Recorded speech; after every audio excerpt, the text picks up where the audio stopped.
Backyard Farmer is a co-production of Nebraska Public Media and Nebraska Extension. Tonight on Backyard Farmer, we'll see some gorgeous landscapes on a garden walk and a new green space in downtown Omaha. That's all coming up next, right here on Backyard Farmer.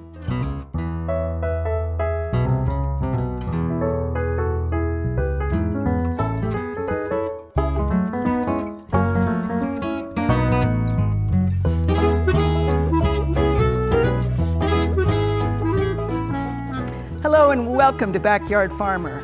Thanks so much for joining us for another hour of answering your gardening questions. Our volunteers are standing by to take your calls, so if you have a question, just dial 1-800-676-5446. If you have pictures and would like to send us an email, that address is byf@unl.edu. Please keep in mind that due to the volume of questions we get each week, we simply can't answer everybody's question on air. And when you do send us an email, we need to know as much information as you can give us, including where you live. And finally, don't forget to follow Backyard Farmer during the week for more great gardening tips on Facebook, Instagram, and YouTube.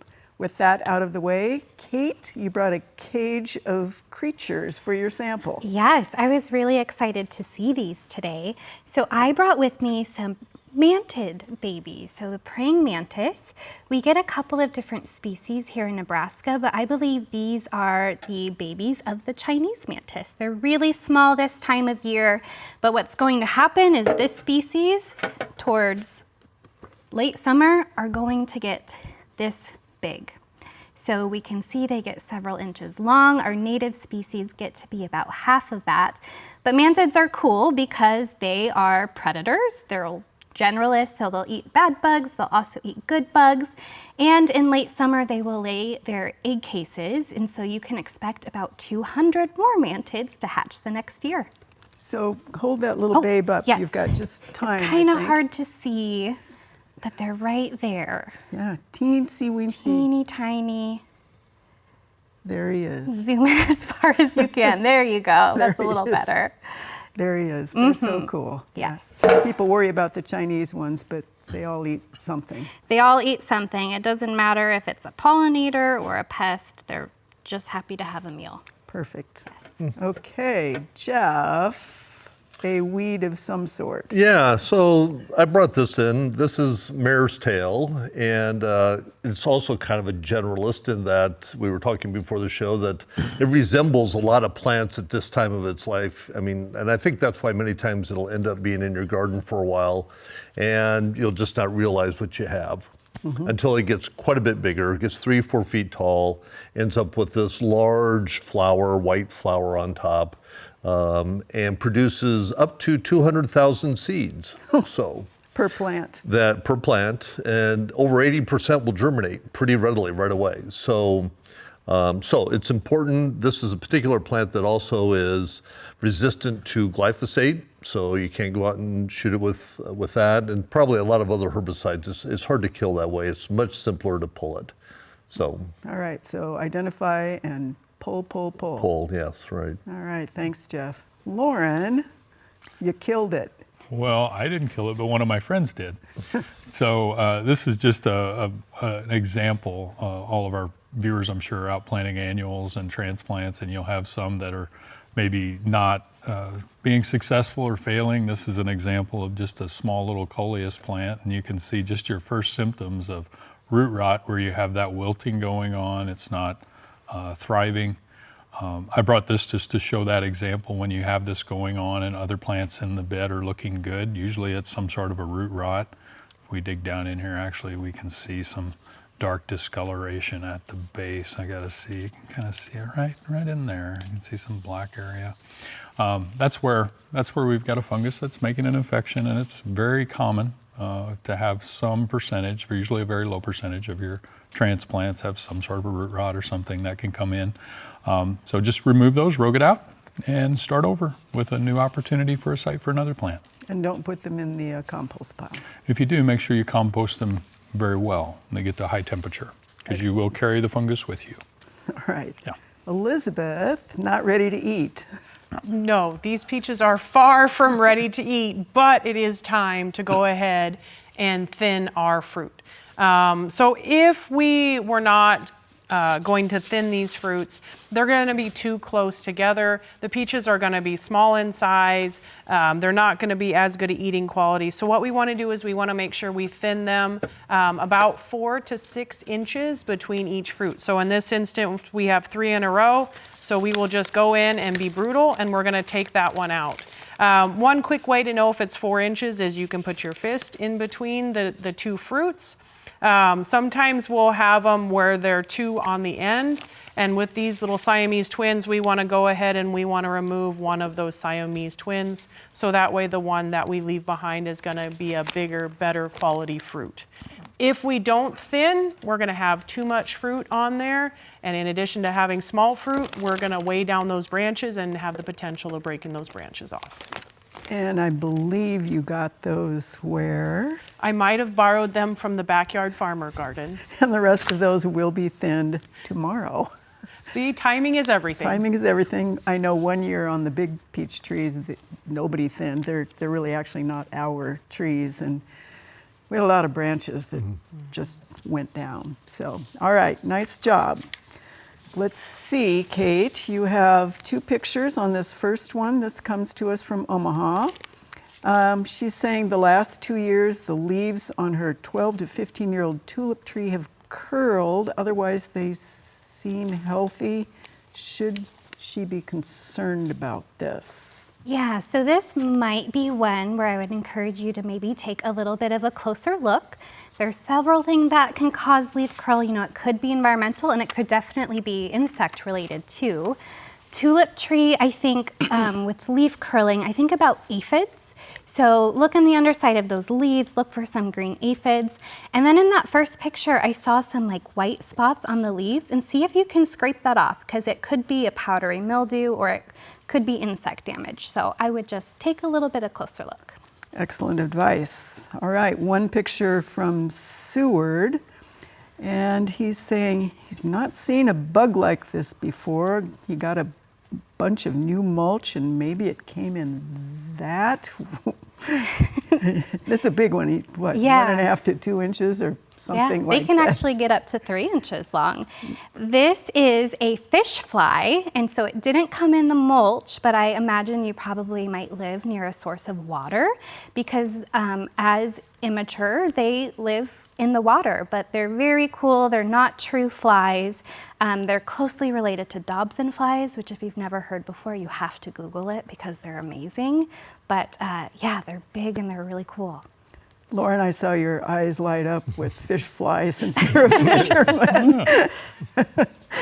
Okay, Kate, 2 from Underwood, Iowa. They're kind of, I think it's semi-dead, but he's pretty sure these are water roaches. He says they're 1 inch plus long and they're neat bugs. Yeah, well, that's one way to put it. So this is the Oriental cockroach, and they're often called water bugs as well. Cockroaches, you know, they're fine when they're outdoors. These guys like dark, damp places, maybe around mulch beds. When they get indoors, though, oftentimes we see them come in through like floor drains. That's when we kind of want to think about management. Nobody wants to live with cockroaches. And the rule with cockroaches is sanitation, sticky traps, and cockroach baits. That's going to be the winning combination for control. All right, thanks, Kate. Jeff, 3 from La Vista, wants to know, what is this and how does she kill it? She's saying that it's creeping into her yard and Roundup glyphosate does absolutely nothing. Yeah, this is horsetail or scouring rush. So it's equisetum. It's closely related to ferns, so it doesn't really produce seeds. It'll produce spores, and it really spreads through its rhizomes. That's how it really spreads, and that's what can make it very tough to kill. So I think a couple things. Make sure that if you have some wet areas, it typically starts off in wet areas, that you make whatever changes you can to dry those areas out. That'll help kind of make it a little bit more susceptible to getting rid of it. Cutting it back is one thing. You can try digging it up. sedge hammer, so the sedge herbicides will work on this where some of the others will not. But it's going to take repeated applications of that sort of thing. Okay. 2 picks on this one. This is from Omaha. She's been told these are milkweeds, so she leaves them alone. But they never flower, and the monarchs don't like them. Are they milk? Are we? You know, I don't think so. It closely resembles it, and I know you've mentioned too that you thought it might be hemp dogbane, and that's what I think it is as well. It's interesting; it hasn't flowered, but hemp dogbane is a perennial, so it may not be mature enough yet. But it is very poisonous. It's not a plant you want around the yard, especially if you have pets. I mean, dogbane is very poisonous to dogs and cattle and that sort of thing. So I would use the rubber glove and a cloth glove over the top and treat your glove with a herbicide. Pick your herbicide of choice and wipe that on all those plants. And again, you're going to have to do that repeatedly, but once you've done it 2 or 3 times, you should start to decline it. But it has a crown of roots under there that is causing that, so you have to kind of stick with it. All right, thanks, Jeff. 3 for you, Lauren. This is, he's wondering what is this brown matter on this, and will it damage the tree? So we have the tree, and I think we have a couple other pictures here that sort of show the spot. As you look at the tree too, there's several branches that look like they have died and been cut off. The brown is a fungus that is showing, some sort of rot inside. It also looks like this is an ash tree, just based on the bark, the way it's looking and the leaves that showed. I'd be concerned about this. Also in the crotch of that tree, there's a lot of damage where it looks like that's a weak joint. Weak. I would be really careful and consider this possibly even a hazard tree. I wouldn't recommend any treatment, but I would really watch it carefully. All right. 3 from Buffalo Gap, South Dakota.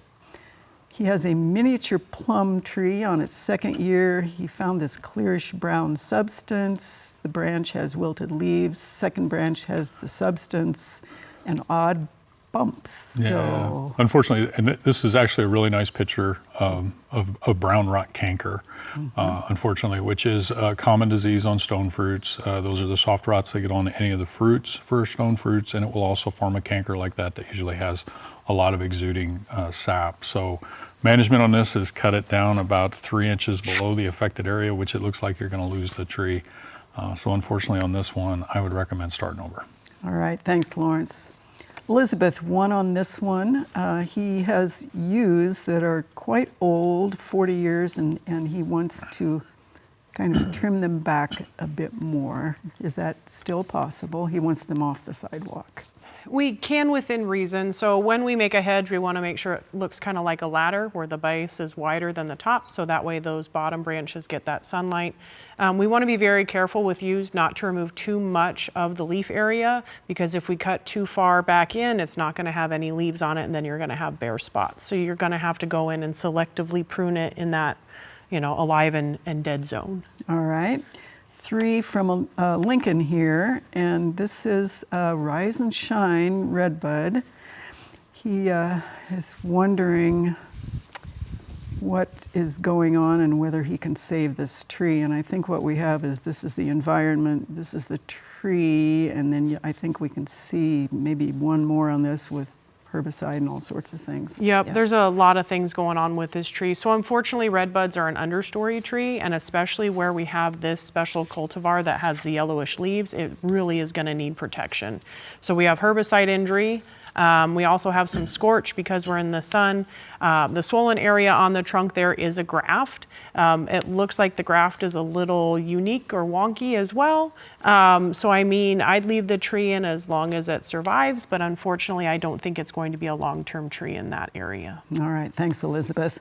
Well, we got a sneak peek of one of the gardens being featured in this year's UNMC Monroe-Meyer Guild Garden Walk.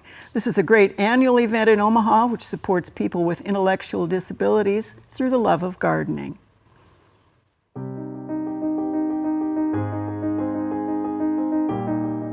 We are in Omaha at one of the featured gardens for the 57th annual UNMC Monroe-Meyer Guild Garden Walk. It's a wonderful space. Luann Raby is with me, and can you tell me about the creativity, the sustainability, and the mission of the Guild for doing this garden walk? Well, we are so excited to have these 5 private gardens here in Omaha, and we have all types of gardens for all types of people. We have full sun, we have full shade, we have orchard, we have a pond with quarry in it, 19 vendors that you can buy garden art, put up in your garden. We also have a classic car in each driveway, so the men can sit and look at that. The mission of the Guild is to provide grants for research equipment programs for MMI, which is for all ages of people with disabilities. I'm a mom that has a son with Down syndrome, and I love gardening. What I have loved about it is every year we come up with something new that, oh, we're going to do this at our house and change this part. And so that's what I think is exciting about the garden walk. So everything about the mission and the places is absolutely wonderful. Thank you, Luann. You're welcome.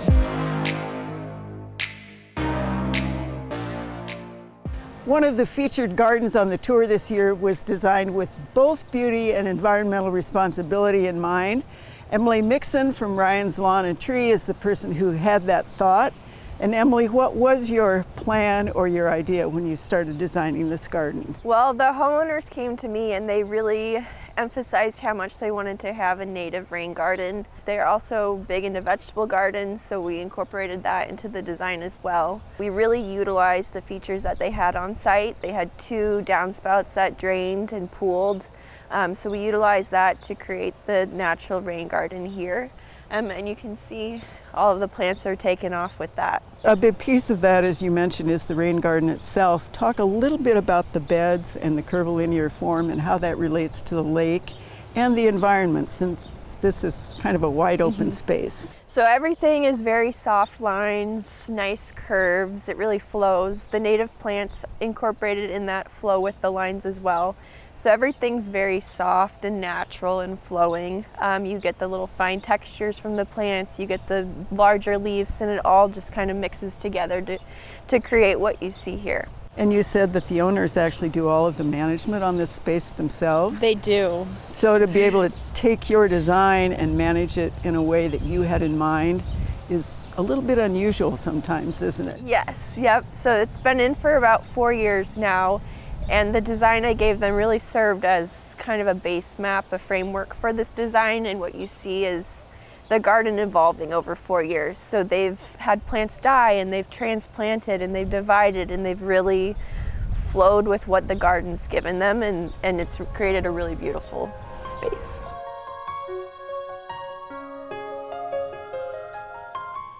The 57th Annual Garden Walk is on Sunday, June 14th from 9 a.m. to 4 p.m. in Omaha. For more information, search Monroe-Meyer Guild Garden Walk or visit the Backyard Farmer Facebook page. All right, Kate, 2 from Ithaca. 2 of her trees have these weird green hard balls on the leaves. What are these? It's gall season. So these are oak petiole galls. We actually usually see oak apple galls. These are a little bit different because you'll notice the galls are on that midrib of the leaf near the petiole, but they're both caused by small little tiny wasps that lay their eggs on the leaves, and then the gall forms around that. The wasps will leave in the summer. You can actually see some exit holes on these. But the good thing about, well, I guess good thing, quote unquote, is that galls are usually just like a cosmetic thing. It's not going to affect the overall health of the tree. And because of that, there's really no recommended treatment for them. All right, speaking of galls, 2 from Omaha, recently downed branches of silver maple. Yeah, so these are maple bladder galls, and they're not caused by a wasp. These are caused by mites. If you choose to treat for this, so this one, there kind of is an option as long as you keep the tree healthy and it's not an issue. If you see leaf drop though, you want to do a treatment before bud break. So dormant oils if this tree is small enough, and but really only do that if you're seeing like early leaf drop and it's causing an issue. All right, and 2 from Stella, Nebraska. Hackberry, so dropping many yellow leaves that look like they've been chewed on and they have holes in them. So we do sometimes get caterpillars. There are caterpillars that feed on hackberry, but to me this looks like it could be hackberry tatters, which I learned about today. And it could be caused by the cold winter we had, frost during leaf uncurling, and the leaf drop, there's a bunch of environmental factors that could cause it. So I would just keep kind of a closer eye on the overall health of the tree, make sure it's watered, make sure it's got a mulch ring. Yeah. Okay, thanks, Kate. One from Nemaha County, Jeff. The plant is about 3 feet tall, smooth, square, hollow, strong, bitter scent. So it's in the mint family. It's Motherwort. Yeah, I even surprised you with that one. So I'm a grandmother. So. Yeah, it's not a grandma wort, it's motherwort. So it's a perennial, and so like all grape mints, it will spread, it will produce lots of seed. So if it's something you don't want, you want to get it before it starts producing seed. All right, thank you. One from Pender, and she thought this was a volunteer tomato, so she potted it. Now she thinks it's a weed. Well, she'll be popular in her neighborhood as she grows a giant ragweed on a pot. So I'm sure all their friends will love as it's starting to produce pollen later in the year. So, but yeah, it's a ragweed. Okay. And 2 from Lincoln. So this plant looks like it got mowed off, but it flowered anyway near a playground. Looks like the same thing growing and flowering in ditches. What is it? So this looks like poison hemlock. And so this is another one of these plants. You're gonna wanna protect yourself, have rubber gloves on, maybe even put on some safety glasses, cut it back.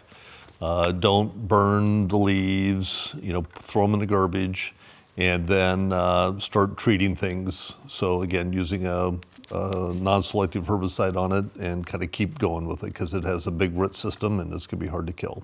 Okay, thanks, Jeff. 3, Lauren from Lincoln. 2 older cedars, they seem to have developed leaf loss. He's wondering if this is Cercospora needle blight. Yeah, so in this particular case, you can see in the picture there's a pretty significant damage on the trunk. It looks to me like it was something physical that happened in the past. And then sometimes those large areas of damaged trunk can be there for a little while and something else moves in. So I do believe it's related to that. I couldn't tell from the picture if both the trees had needle drop or it looked like it may be confined to that tree. So I would just follow the branches on that one.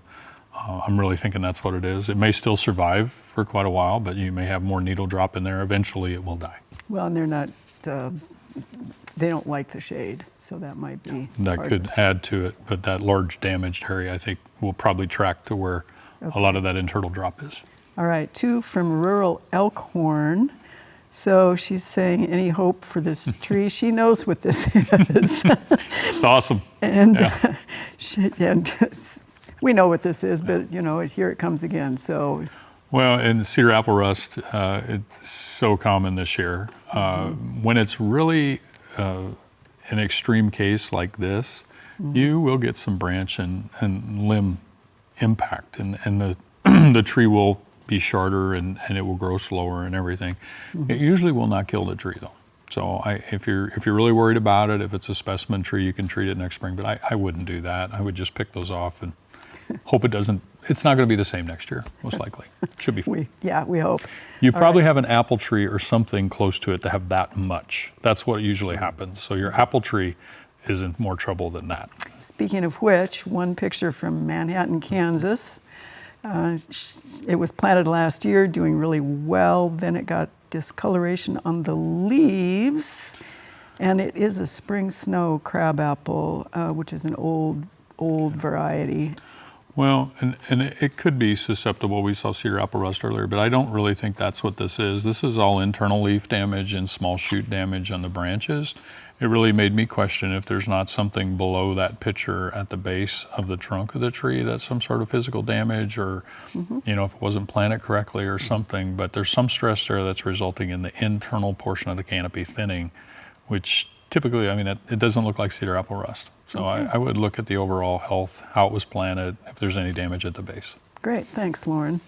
3 from Shadron Elizabeth. These 2 hackberries have been in front of their house for 50 plus years, and they love them. One has witch's broom they've treated. The second is losing bark. What can they do to get another 50 years out of these? Unfortunately, these trees are probably done.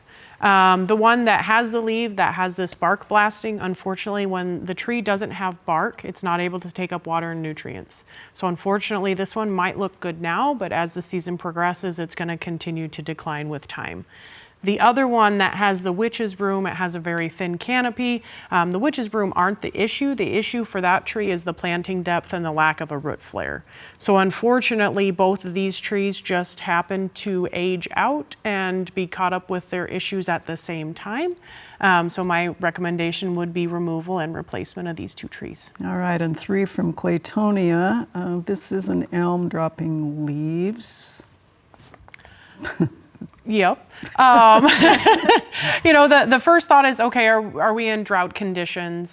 Second thing is, what does the trunk of the tree look like? Does it have a nice root flare where it enters the ground? I wasn't really able to see because we have some plants up next to it. So, you know, if we have a stem girdling root or we have a lack of a root flare, those could be what's causing that leaf drop. Okay, and 2 from Omaha. So he heard that honeysuckle is invasive, and he's wondering if this is one of them.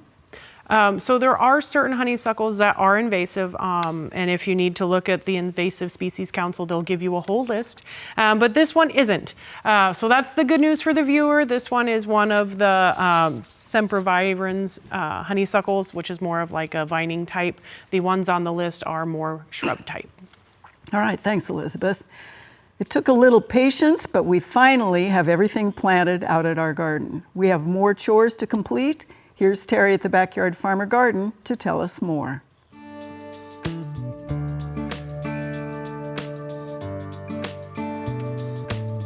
This week in the Backyard Farmer Garden, as you can see, we have pretty much everything planted. We are so excited to be done with this project. This garden only takes about 2 weeks for us to get everything going, but it's all done. There's one last thing that we'll have to do, and it's something that you should really make sure that you're doing in your garden, and that is mulching. Mulching really does help extend those plants, keeps everything cool, keeps your soil moist, helps keep all the weeds down. Multiple different things that you can use. What I really like to use on our garden in the vegetable and annual area is either straw or grass clippings, or if you saved your fall leaves, those crushed up leaves are also a really great mulch to be able to use within that area where you're kind of turning things over on a yearly basis. If you're looking at the perennials, then you can go with like a wood mulch or something like that. That's really great. And make sure you're mulching everything in your garden, and stop by the Backyard Farmer Garden this week to check it out. Thanks, Terry. It's time for our social media question of the week. This one comes from Stephanie McCorgery Osterthun with a cool picture of what she believes is a hummingbird moth. So Kate, is that what this is? Absolutely. This is a white-lined sphinx moth, which is in the group hummingbird moths. And she also wants to know, do they migrate? What can we tell her about their lifespan? And what are they, or were they, or are they good or bad? Yeah, so they're actually native to Nebraska. Sometimes they do migrate from the south because cold winters are hard and we get cold winters in Nebraska. But they're really cool. Their caterpillars are part of that hornworm caterpillar group.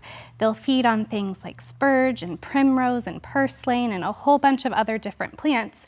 But we would consider these good because they visit flowers and they can pollinate. So people love them in the garden, people hate them in the garden. Right. They're closely related to tomato hornworms too, so they get a bad rap because of that. But they're really nice when they visit pollinators, and they're huge and just really beautiful to look at. Awesome, Kate. So hopefully that will give her all the information that she needs to be able to understand what they are and enjoy them when she sees them. Yes. Excellent. You can go to our Facebook page and post a question and picture, and you might end up on the big board next week. Just add your questions and photos in the comments of one of our posts. It's time for a short break. Coming up, we've got the lightning round, plant of the week, and weekly weather forecast. We will be right back.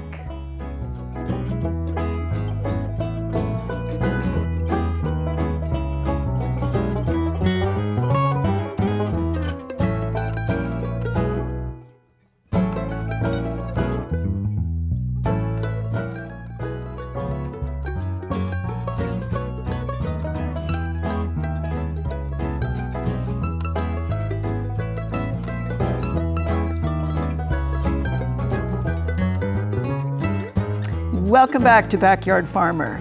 Coming up later, we'll check out a new green space in downtown Omaha.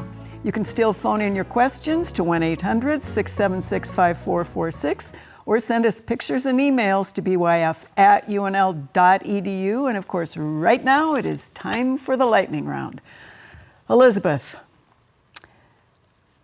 this person's basil got cold in that last cold snap.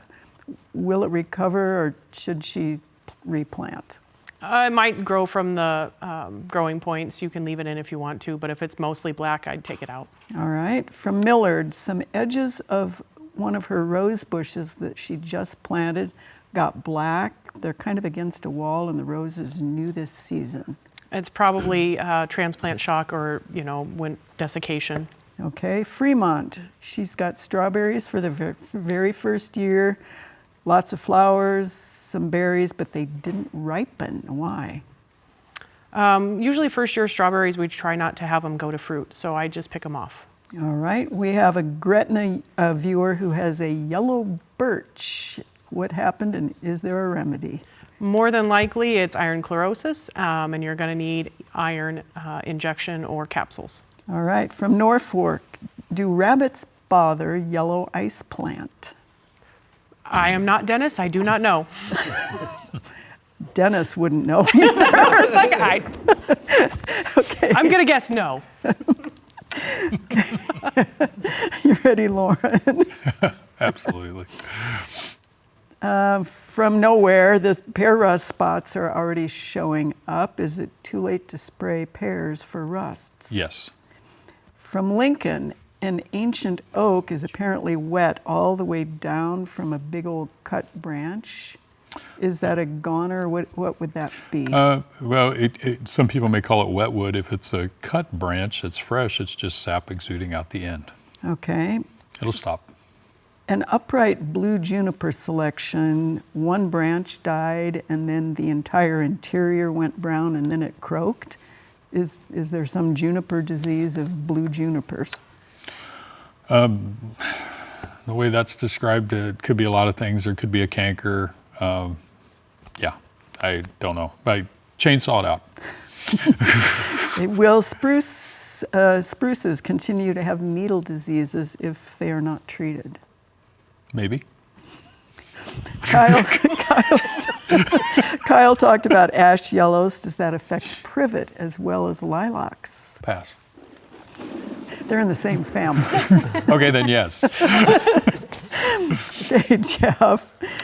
From Broken Bow, the sod did not get watered for 3 days and it was 90 degrees in the heat and it turned brown, hopeless? Not necessarily. There might be some life, but it's probably going to be much thinner. Okay.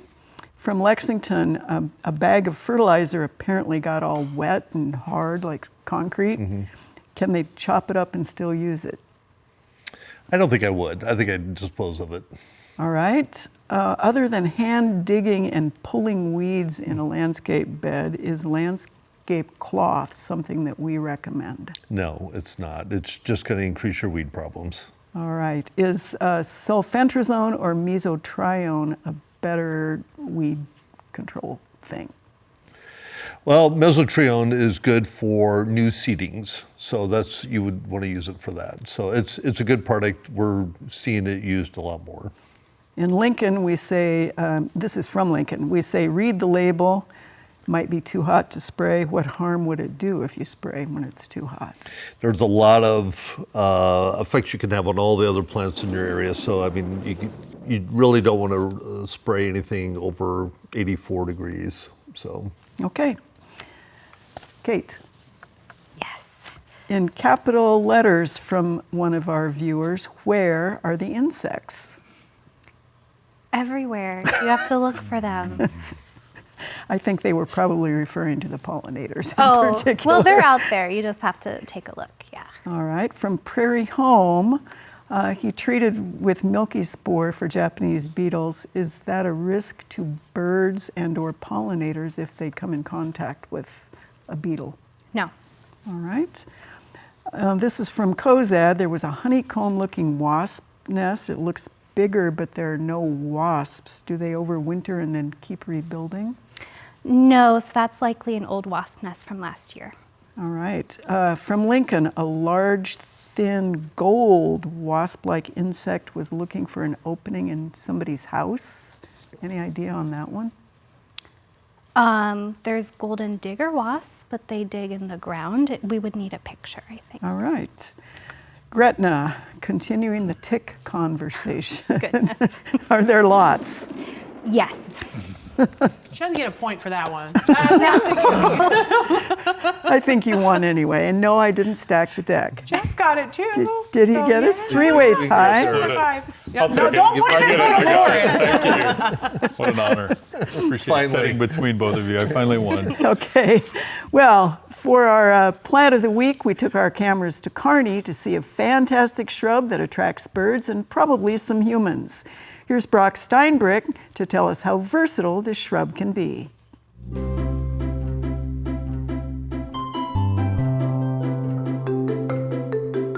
The plant of the week is chokeberry or Aronia berry.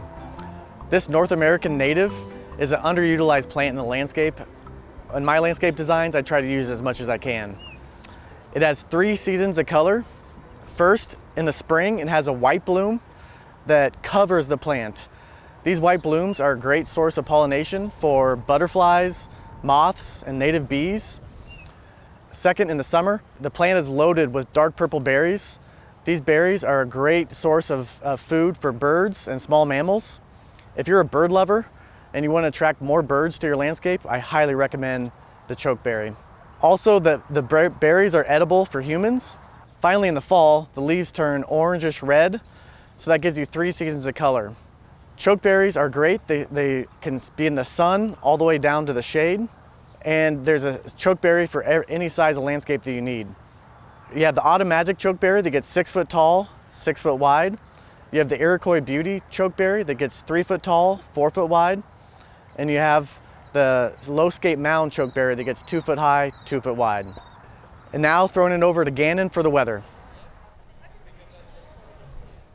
Hey, good evening everyone. I hope you enjoyed the long weekend.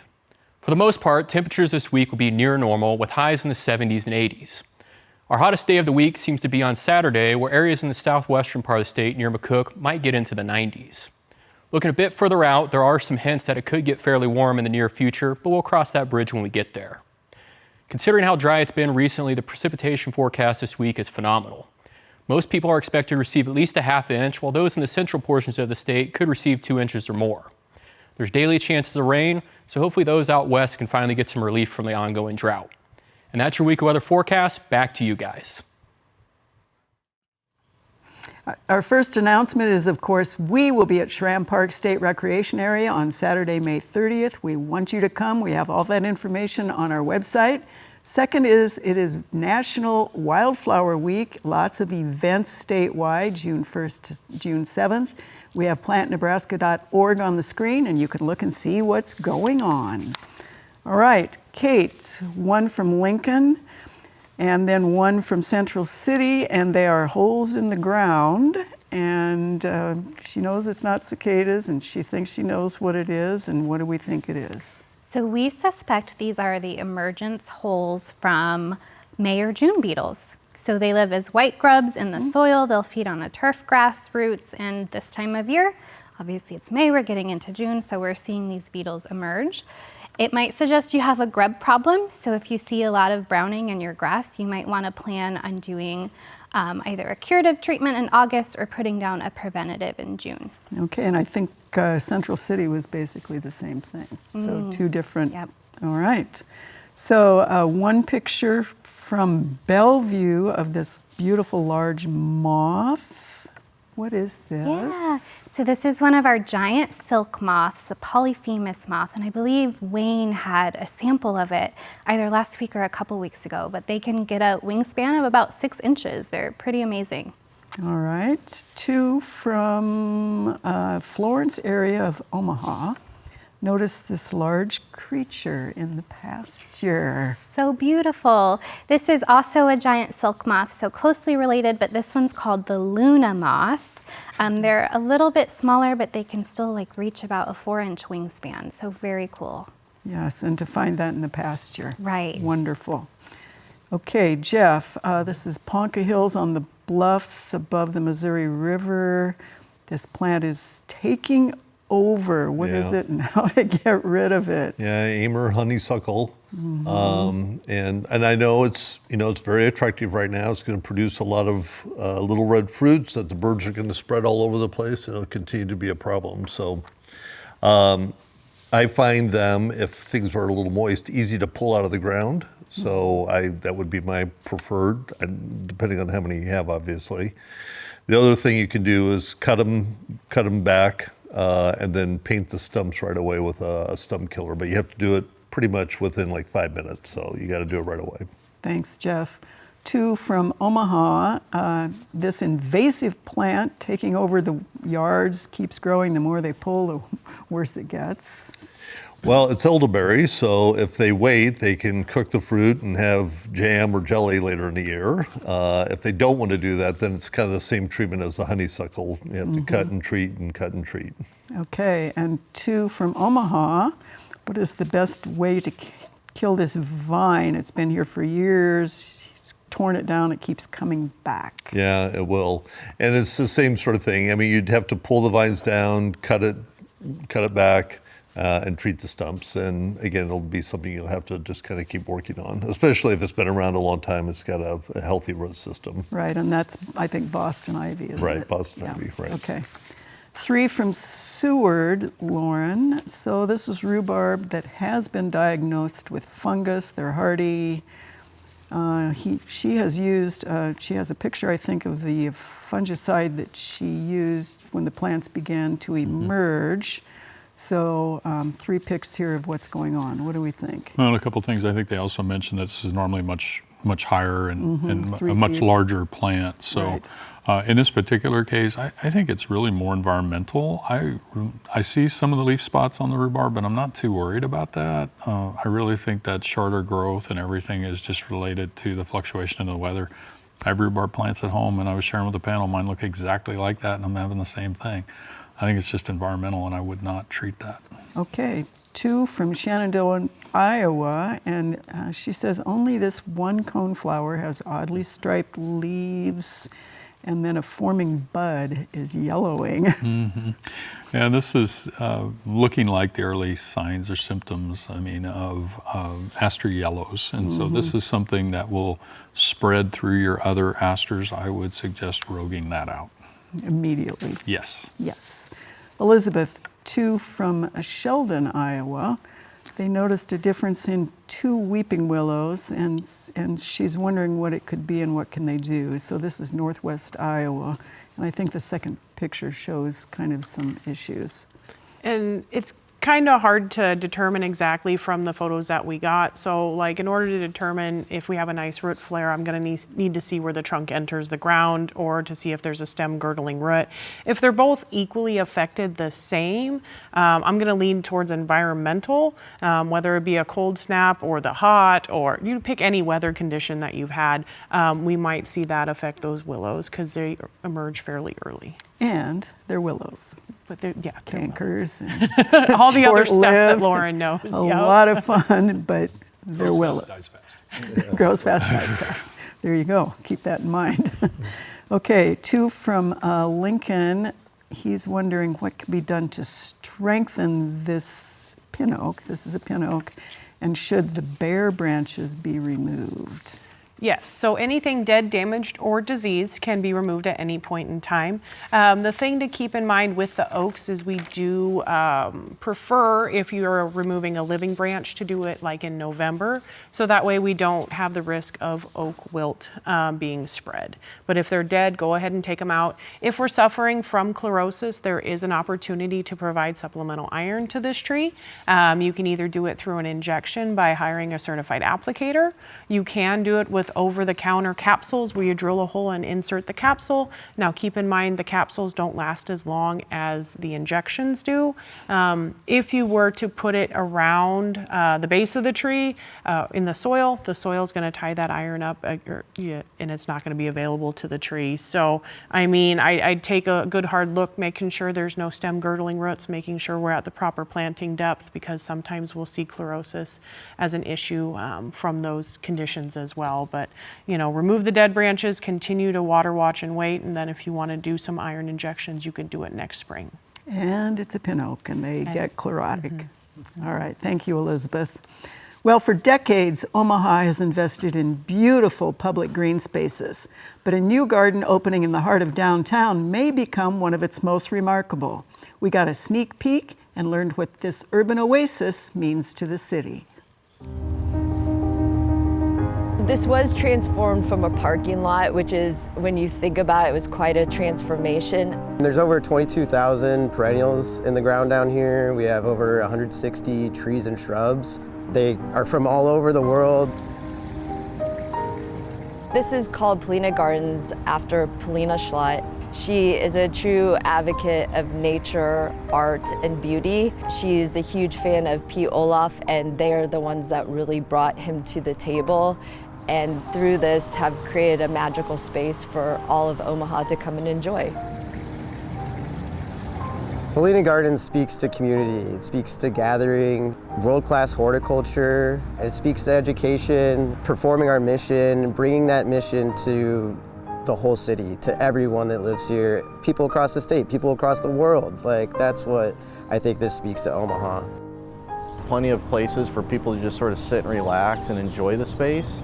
And there's also usability in terms of space. You know, there's a stage, there's a lawn, small concerts, small get-togethers.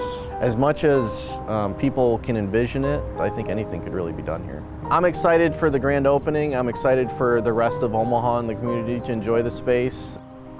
Polina Gardens will be open June 3rd to the public. There's not too many P. Oldolf gardens in the country, and so to have one here in Omaha, where I was born and raised, is really special. And to be able to be a steward of this space, like, means everything to me.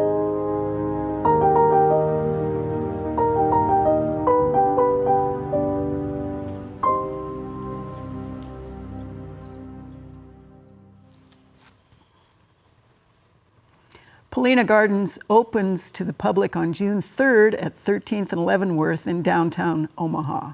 Managed by Lauritsen Gardens, the space is designed to evolve and change with every season, offering visitors a new experience each time they return. Whether you're a gardener, a nature lover, or simply looking for a peaceful place in the city, this world-class garden is worth checking out, and particularly more than once, year after year after year. All right, Kate. From Norfolk, what is this on his roses? And that's the only picture, you don't need more. Yes, so this is caused by the rose slug sawfly. Their larvae feed on the underside of the leaves. It's a type of wasp, and the damage is really just cosmetic. You know, if they're your prize roses and beautiful, you can get a strong stream from the hose and try to hose them off. There are pesticide options, but just be sure to apply it on the underside of the leaves because that's where they are. You know, and interestingly enough, there are a handful that have it this year, but no little sawfly sluggy things underneath. They're all gone already. Interesting. Yeah, whatever. All right. Elm Creek found this pupa in the soil while he was transplanting spearmint. Curious, good or bad? So I believe these are beetle pupa, possibly one of the scarab beetles. Can't really tell you what species, if it's good or bad, but a fun experiment would be to put these in a container and see what they turn into. So if you do that, be sure to let us know what they are. And send a picture. Yeah, of course. That'd be perfect.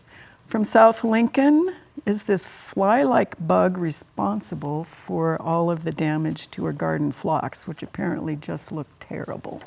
No, so I can't tell you exactly what this fly is. It could be a flower fly, it could be a long-legged fly, but it's not a pest. I would check for phlox plant bug, possibly. I've seen them out. Look for those red and black bugs on the underside of leaves, because that could be the culprit. Thank you. 2 from Bellevue, Jeff. He overseeded his lawn. It looks good, but he's got spots where this is growing. Not sure what it is. You know, I saw something like that on campus today, and I think it's crabgrass. So I think it's little seedlings of crabgrass, quite honestly, which would kind of make sense with just doing a seeding, and the weather and everything else. So they could, I think at this stage, I would just hoe that up instead of applying a pesticide or applying a herbicide. So. Okay. Let's see, Lincoln. What is this plant that looks like clover but has little yellow flowers? Is it a weed? Well, yeah, I guess it is, but it's black medic. So it's a real good indicator of low nitrogen. So kind of like clovers in your lawn. So that tells you that maybe you're not fertilizing enough for your lawn. I think you could go ahead and use any kind of 3-way killer to do that or pull it, and that should take care of it. Okay, 2 pictures for this one from central Nebraska and Lincoln. This little grass is coming up in places like edges of gravel and along sidewalks. He's wondering, would it be a good grass to seed into those places? No. What is it and why not? It's little barley. So it is a bit of a weed and can be a problem in areas like that. And again, it's an indication of not really managing your lawn very well. And the other thing with it is it's kind of tough to take care of. You know, normally you would use some sort of pre-emergent on that to control that. And so you have to use a very specific one, oxadiazone, which is Ronstar G. So it kind of limits you to what you can use on that. A lot of the others really have no effect on it. All right, thanks, Jeff. 1 pick from the Florence area. Lauren, she found this on one of her, oh, wait a minute, we have a grass still. These maybe are a little out of order. Or we've got one that I forgot. So this is Wayne, Nebraska. Sorry. And this particular picture, what they're showing is powdery mildew on turf, and be a problem more in shaded areas. Really not something I'd recommend any treatment for. Do anything you can to increase light penetration to the area, avoid any shade that you can, and you can increase your mowing height. Can help with this. All right. Avoid short mowings. Now we have Florence. So found this on a compost tumbler. Is it a slime mold? That's a slime mold. Yeah, they show up all different places. Maybe it's in the compost tumbler or on it. You might see it again. Okay. Just wash it off. And 3 from south of Papillion. So they've seen these fungus balls in their gravel driveway. Yeah, so a couple things on this. If you look close at it, the edges have a thick membrane. Because of that, I believe this is what we call an earth ball. Scleroderma species, as opposed to a puffball, which has a lighter exterior and will kind of blow up more regularly and puff. I believe this is an earth ball. They're very You can fun. look up and see more pictures of it. All right, from Columbus, 2 pictures. So removed about half of the old wooden growth, and he's wondering, what does he do now? So when we're rejuvenating our lilacs, what we want to do is we want to take 1/3 of the oldest, most growth out, and then over 3 years, we've completely rejuvenated it. So we've already removed half. Over the winter, you can go ahead and remove the remaining half of the largest, most one, leave the little suckers alone, and you'll have pretty much a brand new shrub. Excellent. From Waverly, 1 picture, 3 salvias, 2 are falling over. Any ideas? We could have different cultivars, we could have more water on those, so it's really difficult to pinpoint exactly what's going on with those guys. All right, and 2 from just north of Pioneers Park. So this Honeylocust major limb is dead and it's suckering. He never likes to give up, so his follow-up was he took out the dead and took off the suckers. And that's what you can do for now, and you'll probably continue to do that. There's a fairly large wound on the one side. I can't tell if it's a canker or a wound, but that's leading to the top growth on that one side, and the suckers are an indication, especially where there's as many as they are, that tree is really stressed. So, I mean, there's lots of things going against it, and I know he doesn't want to give up, so, I mean, he can enjoy it as long as it's there. Well, it's chainsaw night tonight on Backyard Farmer. Sponsored by Still. Pull out the big saws and saw her down. Well, and he also sent a picture of a tree that his neighbor chose to not give up on, and that didn't even qualify as a tree anymore. I'm sort of on his hard to page. Give up on them. It's hard to give up on those trees. So, and unfortunately, that is all the time we have for Backyard Farmer tonight. We really appreciate everybody who submitted those questions and our panel for another great show. Helping us on the phones were Master Gardeners Carol Rustad, Linda Helton, and Nebraska Extension Educator Terry James. Next time on Backyard Farmer, we're getting out of the studio and heading to Schramm Park State Recreation Area. We'll hear about revitalization efforts and see how Extension Master Gardeners take care of the planting beds at the park. So good night, good gardening, and we'll see you all next week right here on Backyard Farmer.